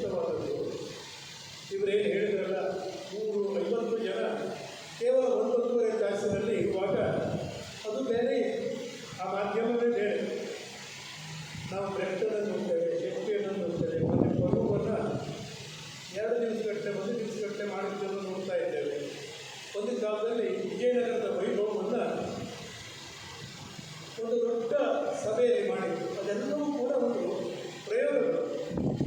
ಆದರೆ ಈ ಪ್ರಯೋಗ ಸಾಮಾನ್ಯವಾಗಿ ಒಂದು 2 ಶತಮಾನಗಳಿಂದ ಈಚೆ ಬೆಳೆದು ಬಂದಿರುವಂಥದ್ದು ತಾಳಮದ್ದಲೆ ಎನ್ನುವಂಥ ಒಂದು ಕ್ರಿಯೆವಾದ. ಹಾಗಂತ ತಾಳಮದ್ದಲೆಗೆ ಈ ತಾಳಮದ್ದಲೆ ಎನ್ನುವಂಥ ಹೆಸರು ಯಾವತ್ತಿಗೂ ಕೂಡ ಇರಲಿಲ್ಲ. ಕಾರಂತರು ಬಯಲಾಟದ ಇದರಲ್ಲಿ ಅವರು ಸೋಮಸಾಗರದ ಬಳ್ಳಾರಿ ಸೋಮಸಾಗರದ ಕುರುಗೋಡಿನ ಶಾಸನದಲ್ಲಿ ತಾಳಮದ್ದಲೆ ಸೇರಿದೆ. ಹಾಗಾಗಿ ಅದು ತಾಳಮದ್ದಲೆ ಇದೆ ಅಲ್ಲ. ತಾಳಮದ್ದಲೆ ಅಂತ ಬಂದಲ್ಲಿ ಇತ್ತೀಚೆಗೆ ಅದಕ್ಕೆ ಜಾಗರ ಅಂತೇಳಿ ಕರೀತಾ ಇದ್ರು, ಪ್ರಸಂಗ ಅಂತೇಳಿ ಕರೀತಾ ಇದ್ರು. ಹಾಗಾಗಿ ತಾಳಮದ್ದಲೆ ಎನ್ನುವುದು ಅಲ್ಲಿರುವಂಥದ್ದು ಅಲ್ಲ, ಇದು ಖಂಡಿತವಾಗಿಯೂ ಅಲ್ಲ. ಯಾಕೆಂದರೆ ಯಕ್ಷಗಾನವೂ ಕೂಡ ಇತ್ತೀಚೆಗೆ ಒಂದು 35, 50, 60, 70 ವರ್ಷದಿಂದ ಈಚೆಗೆ ಬಂದ ಶಬ್ದವೇ ಹೊರತಾಗಿ ಸಂಸ್ಕೃತ ವಾಂಗ್ಮಯದಲ್ಲಿ ಯಕ್ಷಗಾನ ಬಂದಿಲ್ಲ. ಜಾಗರವು ಮದುವೆ ಅಂತ ಹೇಳಿ ಆ ಬಯಲಾಟ ಹೊರತಾಗಿ ಮತ್ತೆ ಯಾವುದಿಲ್ಲ. ಇದು ಎಲ್ಲಿ ಬಂತು ಅಂತೇಳಿ ನೋಡಬೇಕಾದ್ರೆ ನಾವು ಚಾರಣದ ವಿಚಾರದಲ್ಲಿ ನೋಡಬೇಕು. ನಾಟ್ಯಶಾಸ್ತ್ರದ ಮತ್ತು ಇವೆರಡೂ ಕೂಡ ಅಷ್ಟೇ. ಈ ದೇಶದಲ್ಲಿ ವೈಷ್ಣವ ಪರಂಪರೆ ಒಂದು ಅದ್ಭುತವಾದಂಥ ಒಂದು ಕ್ರಿಯೆಯನ್ನು ಮಾಡಿದೆ. ಏನು ಅಂತ ಹೇಳಿದ್ರೆ ಭಗವಂತನ ನಾಮ ಸಂಕೀರ್ತನೆಯನ್ನು ಹೇಳ್ತಾ ನಾಟ್ಯವನ್ನು ಮಾಡ್ತಾ ಎಲ್ಲವೂ ಸೇರಿ ಮಾಡ್ತಾ ಹೋಗುವಂಥದ್ದು. ಆ ದೃಷ್ಟಿಯಿಂದ ಅದು ಅಲ್ಲಿಂದಲೂ ನಾಟ್ಯಶಾಸ್ತ್ರಕ್ಕೆ ಉಗಮವಾಗಿ ಬಂದಕ್ಕೆ ಮೂಲ ಕಾರಣ ಅಂಥದ್ದು. ಆಮೇಲೆ ಯಜ್ಞದಲ್ಲಿ ಕೂಡ ಬರ್ತದೆ. ವೇದದಲ್ಲಿ ಯಮ ಯಮಿಯರ ಸಂವಾದ ಇದೆ. ಆಮೇಲೆ ವಿಶ್ವಾಮಿತ್ರ ಶತರುದ್ರ ನದಿಗಳ ಕುರಿತಾಗಿ ಮಾತನಾಡುವುದಿದೆ. ಎಲ್ಲಕ್ಕಿಂತ ಮುಖ್ಯವಾಗಿ ವೇದದಲ್ಲಿ ಒಂದು ಮಾತು ಬರ್ತದೆ, ವಾಮನ ಜೀವಿತ ಅಂತ. ಯಜುರ್ವೇದದಲ್ಲಿ ಯಜ್ಞದ ಕ್ರಿಯೆ ಕೊಟ್ಟ ಕಡೆಗೆ ಯಜಮಾನನಾಗುವ ಎಲ್ಲ ಮುಗಿದ ಮೇಲೆ 3 ಹೆಜ್ಜೆ ಪೂರ್ವಕ್ಕೆ ತೆಗಿಬೇಕು, 1 ಸರಿ ಕೂತ್ಕೊಳ್ಬೇಕು, ಮತ್ತೆ ಎದ್ದು ನಿಲ್ಲಬೇಕು, 3 ಹೆಜ್ಜೆ ಮತ್ತೆ ತಿರುಗಿಕೊಳ್ಬೇಕು. ಇದು ವಾಮನಾವತಾರವನ್ನು ನೋಡುವಂಥದ್ದು. ಅಂದರೆ ಇವೆಲ್ಲವನ್ನ ತೆಗೆದುಕೊಂಡು ಬ್ರಹ್ಮ ಹೇಳಿದ ಅಂತ ಹೇಳುವಂಥ ಒಂದು ಶಬ್ದದ ಮೂಲಕ ಮಾಡಿದೆ. ಭರತ ನಾಟ್ಯಶಾಸ್ತ್ರವನ್ನು ರಚಿಸಿದ ಅಂದರೆ ಎಲ್ಲಿಂದಲೂ ತಂದದ್ದಲ್ಲ. ವಾಸ್ತವವಾಗಿ ಈ ನಾಡಿನಲ್ಲಿ ಇರುವಂಥ ಎಲ್ಲ ವಿಧವಾದಂಥ ಒಳ್ಳೆಯ ಉತ್ಪನ್ನ ಶಾಸ್ತ್ರದಿಂದಲೂ ಜನಸಾಮಾನ್ಯರಿಂದಲೂ ಆಡ್ತಾ ಇರುವಂಥದ್ದನ್ನು ನೋಡಿಕೊಂಡು ಅವ ಕಲಿತ, ಅವ ತಿಳಿಸಿದ ಅಂತೇಳಿ ಹೇಳುವುದರಲ್ಲಿ ಯಾವುದೇ ಕಲೆ ಇರುವುದು ಉಗಮ ಆಗುತ್ತಿದೆ. ಎಲ್ಲಿ ಉದ್ಯಮವಾಯಿತು? ಇಂತಿಷ್ಟನೇ ಇಸ್ವಿಯಲ್ಲಿ, ಇಂತಿಷ್ಟನೇ ಇದ್ರೆ 1750 ಇಂಥ ಮುಗಿದ 1757 ಸ್ವಾತಂತ್ರ್ಯ ಸಂಗ್ರಾಮವಾಯಿತು. ಅವಲ್ಲ, ಸಹಜವಾಗಿ ಬರ್ತಾ ಇರ್ತದೆ, ಒಂದೊಂದು ಕಡೆ ಸೇರ್ತಾ ಹೋಗ್ತದೆ, ಅದಕ್ಕೊಂದು ವ್ಯವಸ್ಥಿತವಾದಂಥ ಒಂದು ರೂಪ ಕೊಡ್ತದೆ. ಆಗ ಅದಕ್ಕೆ ಒಂದು ರೂಪ ಬಂದಮೇಲೆ ಅದಕ್ಕೊಂದು ಶಾಸ್ತ್ರ ಅಂತ ಹೇಳ್ತಾರೆ. ಈ ಶಾಸ್ತ್ರ ಅಂತೇಳಿ ಬಂದಿರುವುದ. ಆಮೇಲೆ ಒಂದು ಸರಿ ಶಾಸ್ತ್ರ ಬಂದ ಮೇಲೆ ಎಲ್ಲ ಕಲೆಯು ಶಾಸ್ತ್ರದಲ್ಲಿ ಆಗ್ತದೆ. 2 ಬರ್ತದೆ. ಒಂದು consequences of space and consequences of sequences ಅಂತ ಹೇಳಿ. ಸ್ಪೇಸ್ ಅಂದರೆ ಅದಕ್ಕೆ ಏನು ಮಿತಿನೇ ಇಲ್ಲ, ಯಾರು ಕೂಡ ಹೇಗೂ ಕೂಡ ಹೇಳ್ಬೋದು. ತಾಯಿ ಮಗುವಿಗೆ ಕಲಿಸುವಂಥ ಮಾತು ಉಂಟಲ್ಲ, ಮೊದಲು ನುಡಿ ಉಂಟಲ್ಲ, ಮಗುವಾಗಿ ಆಟವಾಡೋದು ಅಭಿನಯದ ಮೊದಲನೇ ಪಾಠ, ಅಲ್ಲಿಂದಲೇ ಪ್ರಾರಂಭವಾಗಿರ್ತದೆ. ಈಗ ಇಲ್ಲಿ ತಾಳಮದ್ದಲೆ ವೇದಿಕೆಯೋ ಅಥವಾ ರಂಗದ ವೇದಿಕೆ ಪ್ರತ್ಯೇಕವಾಗಿ ಮಾಡೋದು ನಂತರ ಮಾಡಬೇಕಾಗ್ತದೆ.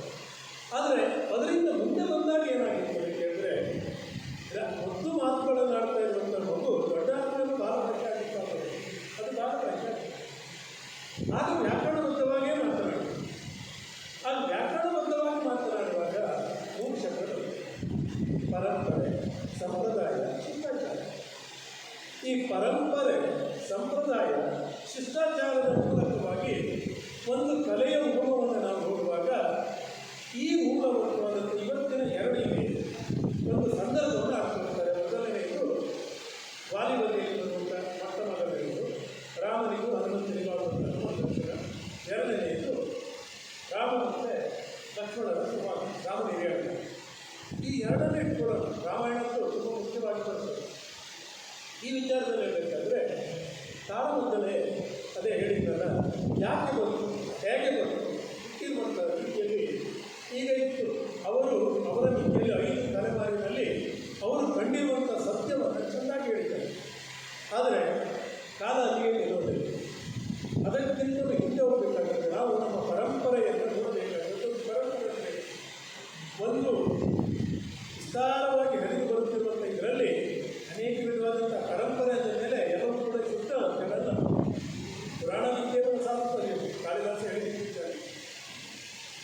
ಹೊಸತು ಅಂತ ಬೇಡ ಆದರೆ ಅದರ ಮಧ್ಯವೂ ಕೂಡ ಅಲ್ಲ. ಅದನ್ನು ವಿಚಾರ ಮಾಡಿಕೊಂಡೇ ಇರಬೇಕು. ಪರಂಪರೆಯಲ್ಲಿ ಬರ್ತದೆ. ಆ ಬರುವಂಥ ಹಂತದಲ್ಲಿ ಹೇಗೆ ಬರ್ತವೆ, ನಾವು ನೋಡಿರುವಂಥ, ನಾವು ಕೇಳಿರುವಂಥ ಅಂಶಗಳನ್ನೆಲ್ಲ ಕೇಳಿಕೊಂಡು ರಂಗದ ಮೇಲೆ ನಾವು ತಂದು ಕೊಡುವಾಗ ಇದಕ್ಕೆ ಉದಾಹರಣೆ ಯಾವುದಕ್ಕೆ ಅಂದರೆ ಪೂರ್ವಸೂರಿಗಳು ಅಂತ ಹೇಳಿ. ಅವರು ಹಾಗೆ ಮಾಡಿದ್ದರಂತೆ. ಅವರು ಹಾಗೆ ಮಾಡಿದ್ದಕ್ಕೆ ಕಾರಣ ಏನು ಹೇಳಿದರೆ ಅದಕ್ಕೊಂದು ಯಾವುದೋ ಒಂದು ಹಿನ್ನೆಲೆ ಇರ್ತದೆ ನೋಡಿ. ಈ ತಾಳಮದ್ದಲೆಗೆ ಅರ್ಥಗಾರಿಕೆ ಅಂತ ಹೇಳಿದರೆ ಇದು ಆ ಕ್ಷಣದಲ್ಲಿ ಉಂಟಾಗುತ್ತದೆ. ಆದರೆ ಕಲಾವಿದರಿಗೆ ಇರಬೇಕಾದದ್ದು ಯಾವುದು ಹೇಳಿದರೆ ತಾನೊಂದು ಕಥನವನ್ನು ಕಟ್ತಾ ಇದ್ದೇನೆ, ನಾನು ಹೊಸ ಸಾಹಿತ್ಯವನ್ನು ಕಟ್ತಾ ಇದ್ದೇನೆ ಎನ್ನುವ ಅರಿವಿರಬೇಕು ಅದರಲ್ಲಿ. ಅದಿಲ್ಲದೆ ಇದ್ರೆ ಏನಾಗಿರ್ತದೆ ಕೇಳಿದರೆ ಆತ್ಮಾನಂದ ಮನುಷ್ಯಮನ್ಯ ರಾಮನ ದಶರಥ ಆತ್ಮಜ ಅಂತ ರಾವಣ ಮನೆ ನಂತರ ಸೀತೆಯನ್ನು ಅಂತ್ಯ ಪ್ರವೇಶಕ್ಕೆ ಹೇಳುವಾಗ ಆಡಬೇಕಾದಂಥ ಮಾತುಗಳನ್ನು ಅನೇಕ ಜನ ದೊಡ್ಡ ಕಲಾವಿದರು ರಾಮ ಪಟ್ಟಾಭಿಷೇಕದ ನಂತರ ಭರತಾಗಮನದಲ್ಲೇ ಹೇಳಬೇಕಾಗ್ತದೆ.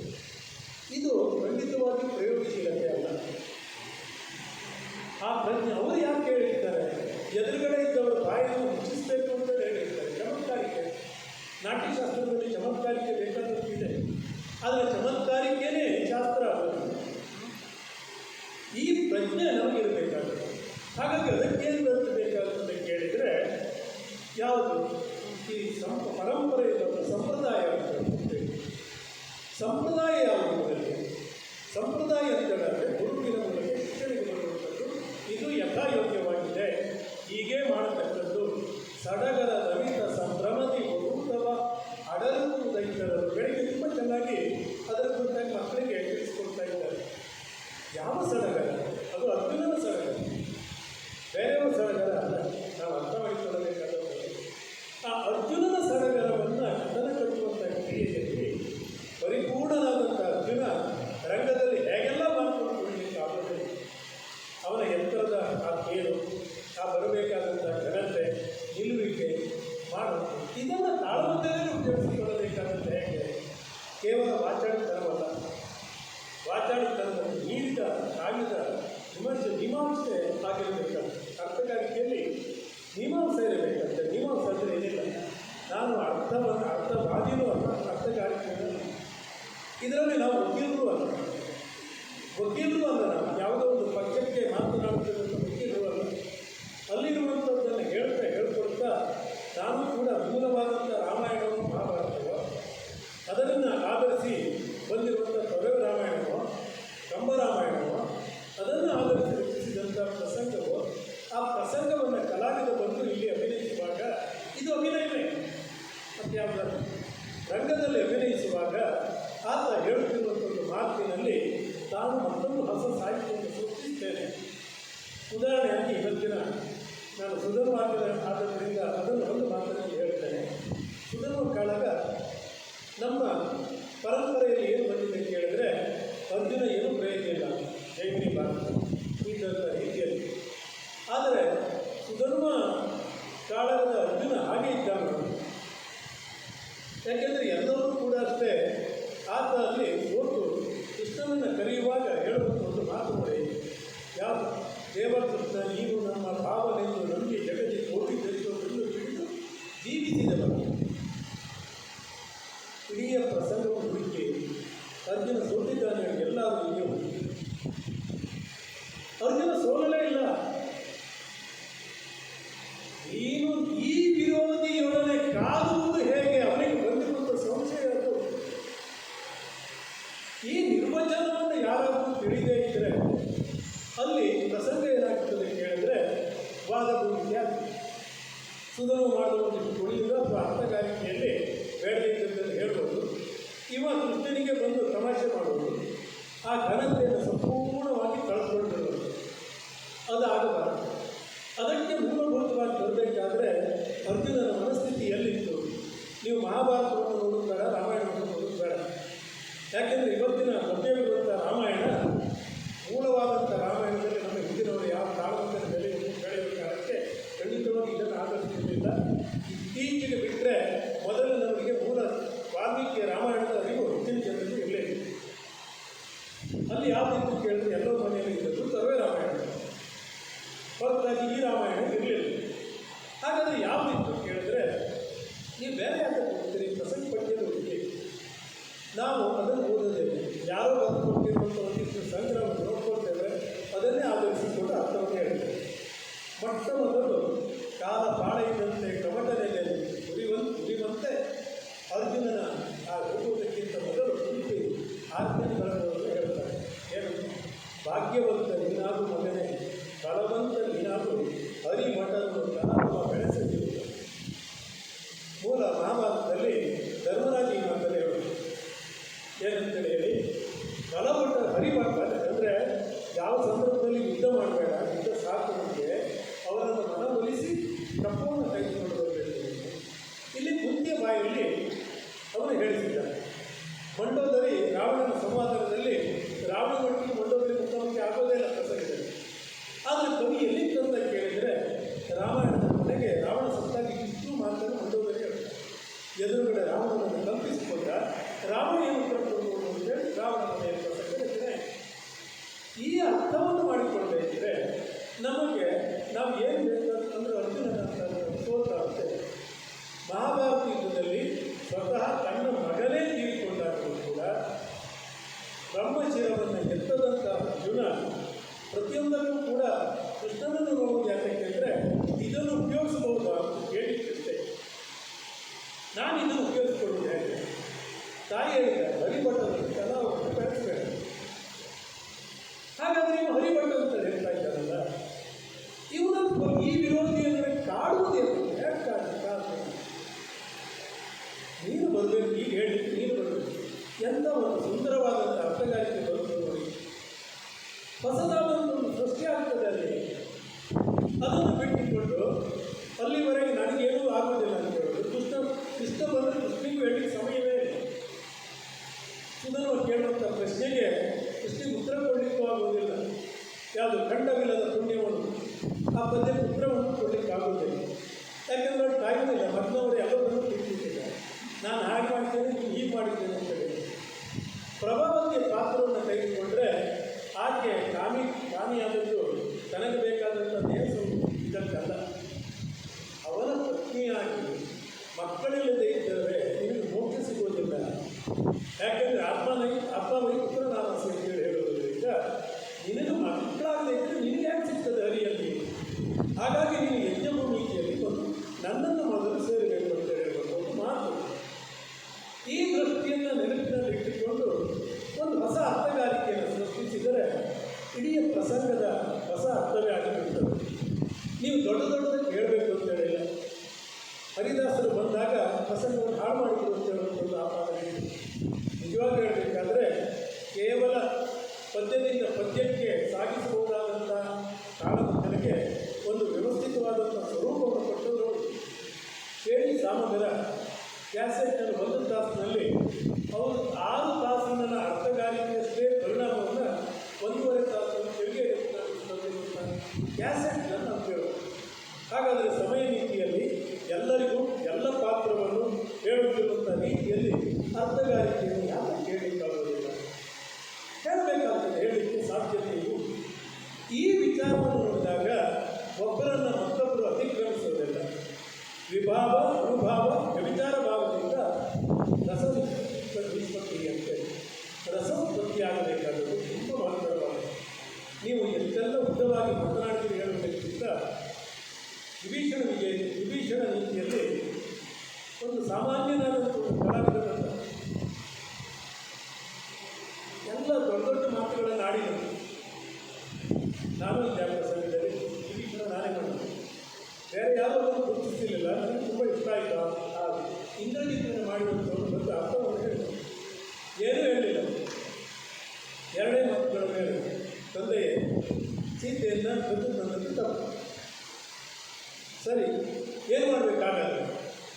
ತಂದದ್ದು ತಪ್ಪು ಅಂತೇಳಿ ಈಗ ಪುನಃ ಕೊಡಬೇಕು ಅಂತೇಳಿ ಚಿಕ್ಕಪ್ಪ ಹೇಳ್ತಾ ಇದ್ದಾರಲ್ಲ, ಈ ಕನಕನೆಕ್ಕೆಯಲ್ಲಿ ಇದೆಲ್ಲ ಇನ್ನೊಂದು ತಕ್ಕೊಂಡು ಬರ್ತದೆ, ಪ್ರಸಿದ್ಧಿಕೊಂಡು ಬರ್ತದೆ, ಅದನ್ನೆಲ್ಲ ಕೊಟ್ಟರೆ ಲಂಕೆಯಲ್ಲಿ ಒಂದು ತಂದಾಯ್ತಲ್ಲ ನೋಡೋಣ ಕೊಡ್ತೇನೆ. ಆದರೆ ರಂಗದಲ್ಲಿ ಆತ ಮಾಡಿಕೊಂಡ ಇಫೆಕ್ಟು ಮುಂದಿನ ಹೊಸ ಅರ್ಥಗಾರಿಕೆಯನ್ನು ಹೇಳಲಿಕ್ಕೆ ಕಾರಣವಾಗಿದೆ. ಹಾಗಾಗಿ ಯಾರೋ ಹೇಳಿದ್ದಾರೆ ಅಂತ ಅರ್ಥವನ್ನು ನೋಡಬೇಡಿ. ರಾಮನಿರ್ಯಾಣದಲ್ಲಿ ಇತ್ತೀಚೆಗೆ ಬಂದಿರುವಂಥದ್ದು ಒಂದು ಕಥನ ಕಟ್ಟುವಿಕೆಯ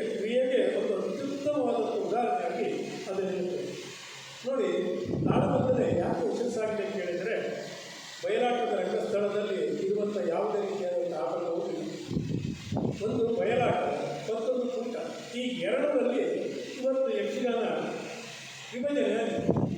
ವಿಭಜನೆ ಆದಾಗ ಇದರಲ್ಲಿ ಯಾವುದೂ ಇಲ್ಲ, ಕೇವಲ ಮಾತಿನ ಮಂಟಪದ ಮೂಲಕವಾಗಿ ನಾವು ಜನರ ಮನಸ್ಸನ್ನು ಗೆಲ್ಲಿಸಬೇಕಾದಾಗ ನಾನು ಯಾವ ಮಾತನಾಡಬೇಕು, ಎಷ್ಟೊತ್ತಿಗೆ ಮಾತನಾಡಬೇಕು, ಸಂದರ್ಭಕ್ಕೆ ಹೇಗೆ ಮಾತನಾಡಬೇಕು ಅಂತ ಹೇಳುವಾಗ ನಾಟ್ಯಶಾಸ್ತ್ರದಲ್ಲಿ ಬರುವಂತಹ ಒಂದು ಅದ್ಭುತವಾದದ್ದು ರಸೋತ್ಪತ್ತಿಯಲ್ಲಿ ಬರಬೇಕಾದದ್ದು ಯಾವುದು ಹೇಳಿದ್ರೆ ಆವರಣ ಭಂಗ.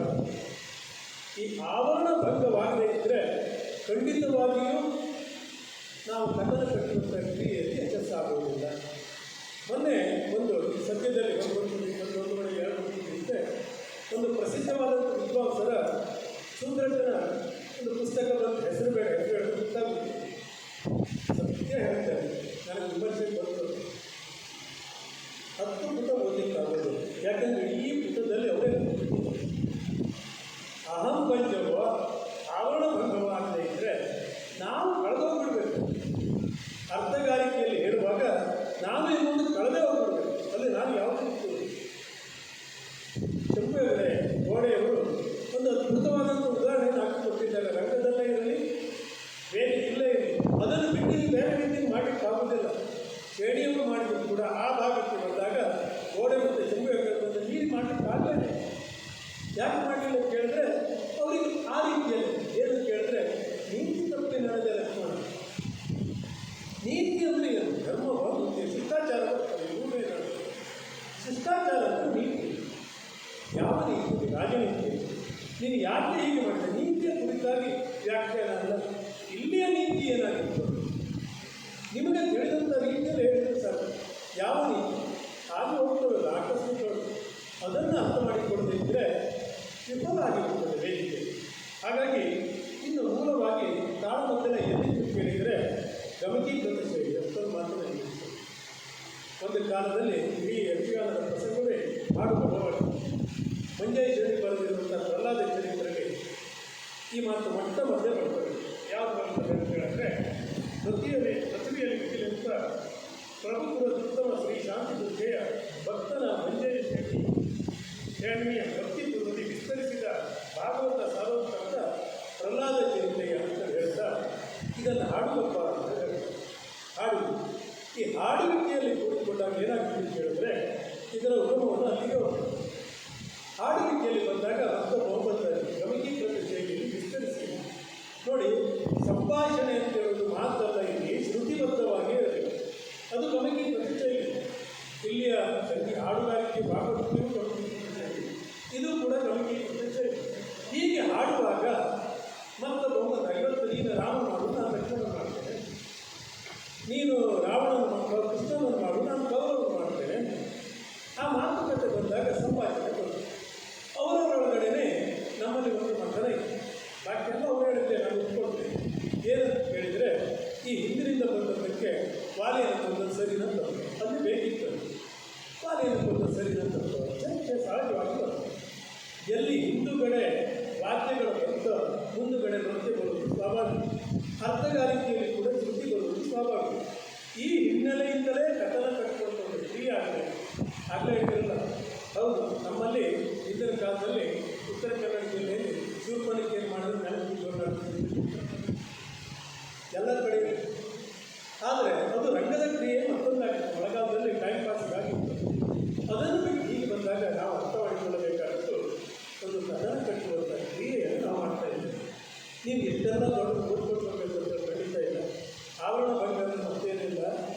ದುಷ್ಯಂತ ಶಕುಂತಲೆಯ ಪ್ರೇಮ ಪ್ರಸಂಗವನ್ನು ನೋಡುವಾಗ ಅಲ್ಲೂ ಕುರಿತವ ನಾನು ಆಗ್ತೇನೆ, ಮೇಲಿರುವಂಥ ದುಷ್ಯಂತ ಶಕುಂತಲೆಯನ್ನು ನೋಡ್ತೇನೆ.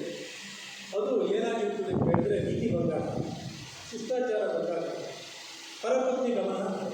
ಅದಲ್ಲ, ಇವನೂ ಕೂಡ ಮರೆಯಬೇಕು, ಅವನು ಕೂಡ ಮರೆಯಬೇಕು. ಕಲಾವಿದ ಮಾತ್ರ ಸೃಷ್ಟಿಸುವುದು. ದೇವರನ್ನು ಬಿಟ್ಟರೆ ಹೇಗೆ ಇಡೀ ಪ್ರಪಂಚದಲ್ಲಿ ಅಭಿನಯದ ಮೂಲಕವಾಗಿ ಕಾಲವನ್ನು ರಂಗಸ್ಥಳದಲ್ಲಿ ನಿಲ್ಲಿಸ್ತಾನೆ. ಈ ನಿಲ್ಲಿಸುವಂಥ ಕ್ರಿಯೆ ಎಲ್ಲಿವರೆಗೆ ಇರ್ತದೆ? ಜನರು ನೋಡ್ತಾ ಹೋಗ್ತಾರೆ. ಆ ಜನರನ್ನು ನೋಡಿ ಓಡ್ ಹೊಡೆಯುವ ಮೊದಲೇ ಇವ ಅದನ್ನು ಸಂಗ್ರಹಿಸಿಕೊಂಡಿರುವುದು. ಒಂದು ಸಣ್ಣ ಪಾತ್ರದ ಅರ್ಥಗಾರಿಕೆಗೆ ನೀವು ಕನಿಷ್ಠ 1 ತಾಸಾದರೂ ಅಧ್ಯಯನ ಮಾಡಿದರೆ ಅದನ್ನು ತೆಗೆದುಕೊಂಡು ಅದನ್ನು ಹೇಗೆ ಕಟ್ಟಬಹುದು ಅಂತ ತೋರಿಸಿದರೆ ಅರ್ಥಗಾರಿಕೆಯಲ್ಲಿ ರಸ ಉತ್ಪತ್ತಿ ಆಗ್ತದೆ. ಹಿಂದಿನವರು ಹೇಳಿದ್ದಾರೆ ಅಂತ ರಸ ಉತ್ಪತ್ತಿ ಆಗ್ತದೆ. ಹೊಸ ರಸ ಆ ರಸದ ಸಾಧ್ಯತೆಯನ್ನು ಹುಡುಕುವಾಗ ನಮಗೆ ಇವೆಲ್ಲವನ್ನು ಅರ್ಥ ಮಾಡಿಕೊಂಡಾಗ್ತದೆ. ದಯವಿಟ್ಟು ಹೇಳ್ತೇನೆ, ಮಹಾಭಾರತವನ್ನು ಓದಿ ಅಂದರೆ ಉಪನಿಷತ್ ಬರಲೇಬೇಕು, ದೇವರೇ ಬೇಡ, ಭಗವದ್ಗೀತೆ ಕಂಠಸ್ಥಾಗಬೇಕು, ಖಂಡಿತ ನೋಡಬೇಡ. ಪ್ರಸಂಗ ಪಟ್ಟಿಯನ್ನು ಆಗಿಂದ ಅಂತ್ಯದಲ್ಲಿ ಓದಿ ಅದನ್ನು ನಿಮ್ಮಷ್ಟಕ್ಕೆ ಅರ್ಥ ಮಾಡಿಕೊಳ್ಳಿ. ಈ ಸಂದರ್ಭದಲ್ಲಿ ವರ್ತಮಾನದಲ್ಲಿ ಇರಬೇಕೆ ಕಾವ್ಯ. ನಿಮ್ಮ ಅಭಿನಯದಲ್ಲಿ ವರ್ತಮಾನದಲ್ಲಿ ಒಂದು ಮಾತು ಹೇಳ್ತೇನೆ, ವರ್ತಮಾನದಲ್ಲಿ ಇಲ್ಲದಂಥ ಯಾವುದೇ ಅಭಿನಯ ಇಲ್ಲ, ಅದು ವ್ಯರ್ಥ. ಈಗ ಇಲ್ಲೆಲ್ಲ ಇದ್ದೀರಿ ನೀವು, ಹೆಣ್ಣು ಮಕ್ಕಳು ತುಂಬ ಚೆನ್ನಾಗಿ ಮಾಡ್ತಾ ಇದ್ದೀರಿ. ಒಂದು ಮಾತನ್ನು ಹೇಳ್ತೇನೆ, ಸುಭದ್ರ ಕೃಷ್ಣಾರ್ಜುನ ಕಾಲದಲ್ಲಿ ಸಾಗಮನವನ್ನು ಮಾಡೋದಂತ ಹೇಳಿದರೆ ಎಲ್ಲರೂ ಹೇಳ್ತಿರ್ತಾರೆ, ಹೋಗಿ ಬಿದ್ದು ಹೋಗು ಅಂತ ಹೇಳಿ. ಯಾರೋ ಒಬ್ಬರು ಕುಡಿದ್ರೆ ಅವರ ಸ್ಥಿತಿಗೆ ಹೆಣ್ಣು ಮಕ್ಕಳಿಗೆ ಏನಾಗ್ತದೆ? ಹಿಂದಿನ ಕಾಲದಲ್ಲೂ ಇಲ್ಲ, ಯಾವುದೋ ಕಾಲದಲ್ಲಿ ಇತ್ತು, ಅದನ್ನು ತಂದುಕೊಂಡು ಈಗ ಹೇಳಬೇಕು. ಹಾಗಾದರೆ ಸಾಗಮನಕ್ಕೆ ಹೊಸ ಹೊಸ ಸ್ಥಾನ ಯಾವುದು ಕೇಳಿದರೆ ನಾನೇ ಅರ್ಜುನನ್ನು ಮಾಡಿ ಹೇಳುವಂಥದ್ದು. ಸುಭದ್ರೆಗೆ ಬಾಕಿ ಎಲ್ಲ ಮಾತನ್ನು ಹೇಳಿ ಕೃಷ್ಣನಲ್ಲಿ ಹೋರಾಟ ಮಾಡುವಾಗ ಏನಾಗ್ತದೆ? ಏನೂ ಇಲ್ಲ.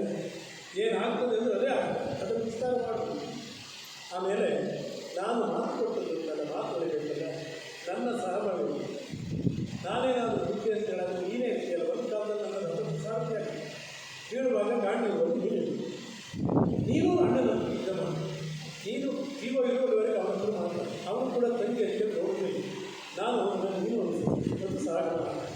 ಹಾಗಾದಾಗ ಹೊಸ ಅರ್ಥ ಬರ್ತವೆ, ಹೊಸ ಸೃಷ್ಟಿ ಆಗ್ತವೆ, ಹೊಸ ಕಥನ ಆಗ್ತವೆ, ಪರಂಪರೆಗೂ ಮಕ್ಕಳಿಲ್ಲ, ಸಂಪ್ರದಾಯವನ್ನು ಅನುಸರಿಸಿದಂತಾಗ್ತದೆ, ಶಿಷ್ಟಾಚಾರವೂ ಕೂಡ ಇದೆ. ಹಾಗಾಗಿ ಈ ತಾಳಮದ್ದಲೆಯಲ್ಲಿ ಕಥನ ಕಟ್ಟುವಂಥ ಒಂದು ಕ್ರಿಯೆಯ ಕುರಿತಾಗಿ ಇದೊಂದು ಚರ್ಚಾಗೋಷ್ಠಿಯಲ್ಲ, ಯಾವುದೋ ಒಂದು ರೀತಿಯಲ್ಲಿ ಅಭಿನಯ ಮಾಡಬೇಕಾದದ್ದು ಇಲ್ಲ.